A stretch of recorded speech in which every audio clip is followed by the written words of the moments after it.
Usa ka two-day summit ang gihimo sa gatusan ka mga sakop sa civil society organizations sa nasod alang sa disaster risk reduction, climate change adaptation dinhi sa Sugbo. Gusto sa mga civil society groups nga hatagan sila kahigayunan nga makatabang sa rehabilitation efforts. King Perez, Sugid Limi. Gihisgutan ng mga suliran sa rehabilitasyon sa mga apektadong lugar sa miaging katalagman ug pagplano sa himong pagpangandam sa maabot pa labi na nga tataw ang epekto sa climate change.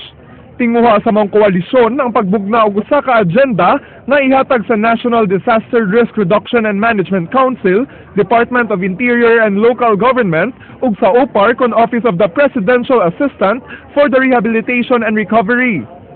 Kay kung dili kaning new normal nga atong ginasagubang karon maoy mohatag og mas dakong peligro sa atong mga kababayan. Namatikdan sa civil society organizations nga wa na sila hatagi og kahigayunan nga madunggan ang ilang pagtuon sa kahimtang sa mga apektadong dapit human sa bagyong Yolanda. Kay mas gihatagan og gahom sa presidente ang OPAR din sukwahi kini sa mandato sa NDRRMC ug sa balaod. Mas dunay katakos matud pa sa mga civil society organizations sa pagtuon sa kahimtang human sa Yolanda.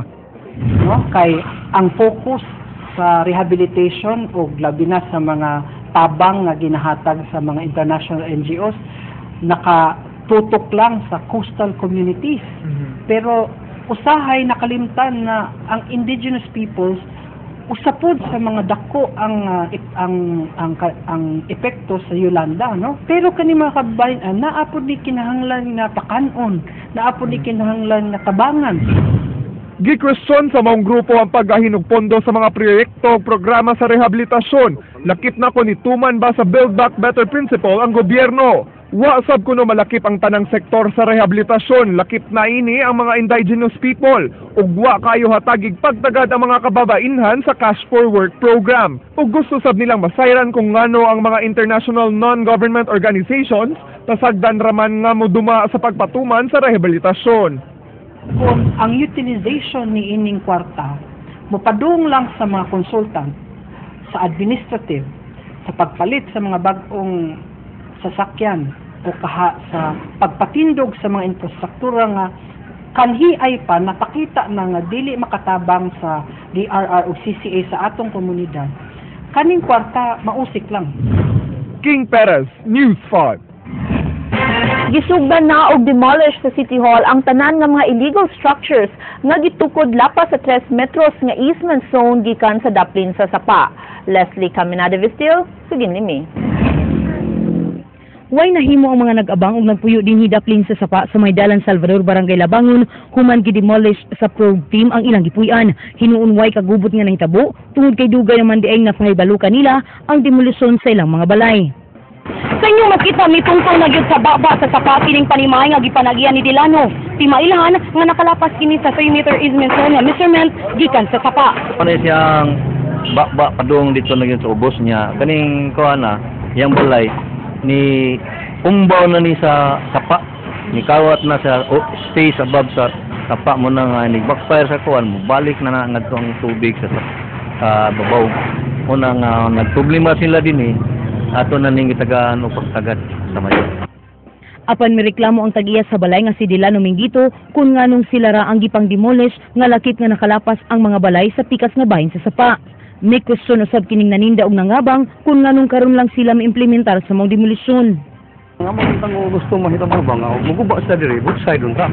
Asa may buta ya kaya naikitulo among yuta. Nagbuhis dumito daw. Tuig. Kasi ani ho na way assistant. Ako nun tawag schedule. Karon nagkaroon man nila gi-implement nga gahapon mo tang schedule. Nilapse na sa ilang schedule nga gahapon. Unya mo lang mong question. Apan giklaro kini sa probe team nga nalangay sila tungod sa mga dokumento nga gikinahanglan alang sa pagpatuman sa demolisyon. Gipasabot nila nga ilakip sa pagdemolish ang mga balay sa pikas nga bahin sa Sapa apan ila pang asikasuhon ang dokumento alang sa pagpatuman niini. Kana sa atbang apil gyapon na siya sa guba pero napay papilis nila ipakita ko no amo pa nang tan-awon kung sa napapilisa pero kani giyon na lang usa namo. Leslie Caminada Vistil, News 5. Palao mo ng Muslim community din sa Sugbo na magpadayon ng kalambuan sa Bangsamoro human mapirmahi ang comprehensive agreement nini kagahapon. Jinky Baguio, Suginlimi.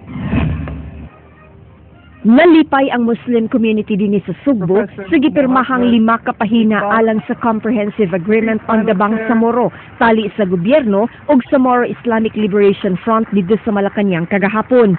Alang sa National Commission on Muslim Filipinos sa rehiyon, usa kini kapaagi nga mahunong na ang kasamok sa ubang bahin sa Mindanao. I hope most of them want the agreement. Only those who are not fully aware of the contents and the substance of the agreements may not be adhered to because ang akala nila baka another failure. Nang hinaot si Mosig Baraguer Jr. nga mahatagan na unta kini og katumanan alang sa kalinaw sa Mindanao ug panaghiusa sa Bangsamoro. Usa siya sa libuan ka mga tao nga nadismaya dihang napakyas ang unang peace agreement tali nilang kanhi Presidente Fidel Ramos ug Normie Suari. I hope so na masulbad na ang mga problema sa Mindanao and dili lang kini siya kuan panultiyon, or it will not just exist in name but also in substance. Giawhag sa National Commission on Muslim Filipinos ang ilang mga igsoong Muslim nga mosanong sa maong kasabutan. So I am calling them to adhere and observe the covenant, the agreement that has been signed because in all its contents, it really pertains to the welfare of the Muslims in Mindanao. And this will spread throughout the country. Jinky Baguio, News 5. Gitawag nga rayna sa karsada ang usa ka 51 anyos gaginang kinsa kapina sa 20 ka tuig nga nag-jeepney driver sa dakbayan sa Sugbo. Ato siyang ilailahon pinaagi ning istorya ni King Perez.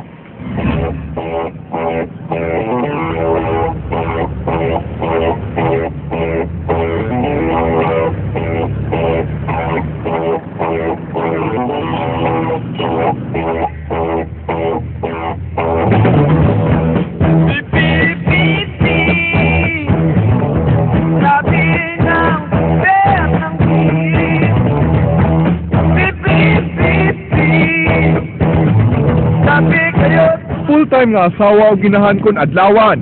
Full-time jeepney driver sab sa kagabhion. Siya si Nanay Delia Terana, 51 anyos. Lumad nga taga Lanao del Norte ug kasamtangang nagpuyo dinhi sa barangay Camputhaw. Sud na sa 26 ka tuig nga siya na masahero. Sa rutang 17B Apas Carbon mao iyang biyahe karon. Gisuwayan na niya ang laing panginabuhian na pandi niya mabiyaan ang pagpamasahero. Balik yung kong drive kay laayan na kung magpuyo og balay. Ang gusto na ko makakita ko sa kuan ba kanang sa siyudad nga makauli sad sila sa ilahang Pinoy-anan. Sa una bitaw sus malipay kayo ko sa una nga kuan kanang inigbiyahe nako nga ang mga pasahero kuan nako kanang magtan-aw sa ako ang nga naaga biyahe ko. Ito sa iyang gusto pero kuan yung support ko siya. Sugod alas 9 sa gabi hangtod alas 6 sa buntag mamasahero si Nanay Delia. Mas komportable kuno siya og gabi kay dili init ug luag ang mga kadalanan. Nasayod siya nga kuyaw sa seguridad ang magbiyahe og gabi. Gani upat kahigayon na siyang nakasuway nga gitulis ang iyang mga pasahero. Wa sab siya makasinati og diskriminasyon sa mga lalaki nga drivers ug siya ra ang nailhang babae nga jeepney driver matag gabi. Mao nga bilib kaniya si Rosemary nga duha ka gabi nang nakasakay niya. Mga lalaki, then fighting mga babae sa karong-orasa nasa balay, padungnaw sa to. Nakauyon sab si Lola Erlinda kang Nanay Delia ug kini naghinaot nga madungagan ang mga babae nga jeepney driver sa dakbayan sa Sugbo. Kung di ka rin nagpasiro na biglang ulong din, biglang kumangkada. Utog na. May kinabuhi pa. Makahimo patas pag-drive.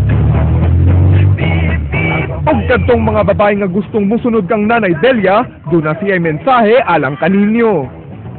Kunya ay lamog kahadlok kay natural man naman yun ang mga pagsulay.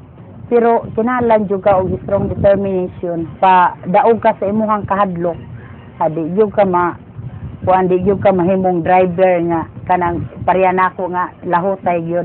Sud sa 26 ka tuig nagpabilin si Nanay Delia isip talagsaong babae nga jeepney driver diri sa Sugbo. Panghinaot ni Nanay Delia nga mahimo siyang inspirasyon sa mga Sugbuanon labaw na sa mga kababainhan. Pinaagi siyang pagpamasada kay siya nagpamatuod nga mahimo sa usa ka babae ang usa ka trabaho nga giila alang lang sa mga lalaki. King Perez, News 5. Mao kato naglangkob sa ato mga balita sa Aksyon Bisaya karong adlaw, Biyernes, Marso 28, tuig 2014. Kini si Frank Malilumchud. Mga istorya nga di lang kutob sa paghatod sa impormasyon. Musunod lang Action Prime. Daghang salamat. Ako si Georgia Herrera. Tungod kay labaw pa sa balita, Aksyon!